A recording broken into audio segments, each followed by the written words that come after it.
حضرت ابوبکر صدیق رضی اللہ تعالیٰ عنہ کے بارے میں آتا ہے کہ جب نماز کے وقت آتا تو یہ فرماتے، اے لوگو اٹھو، گناہوں کی آگ جو تم نے جلا کر رکھی ہے اسے نماز ادا کر کے بجھا دو،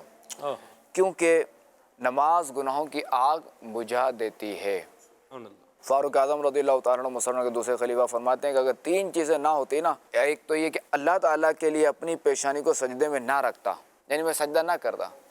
یا یہ کہ میں ایسی مجلس میں نہ بیٹھتا جن میں اچھی باتیں اس طرح چنی جاتی جس طرح ہم اچھی کھجوریں چنتے ہیں، عمدہ کھجوریں جو چنی جاتی ہیں، یا یہ کہ راہ خدا میں سفر نہ کرتا، تو میں ضرور اللہ تعالیٰ سے جو ہے وہ موت کو میں پسند کرتا۔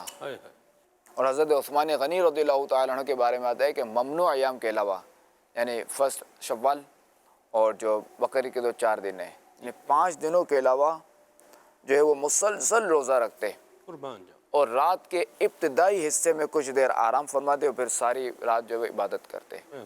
اور حضرت علی رضی اللہ تعالیٰ عنہ جو مسلمان کے چوتھے خلیفہ، ان کے بارے میں آتا ہے کہ جب نماز کا وقت ہو جاتا تو آپ رضی اللہ تعالیٰ عنہ پر کپ کپاہٹ طاری ہو جاتی اور چہرے کا رنگ بدل جاتا۔ آپ سے عرض کی گئی، اے امیر المؤمنین آپ کو کیا ہو گیا؟ ارشاد فرمایا، اس امانت کی ادائیگی کا وقت آ گیا ہے جسے اللہ تعالیٰ نے آسمانوں، زمین اور پہاڑوں پر پیش کیا تو انہوں نے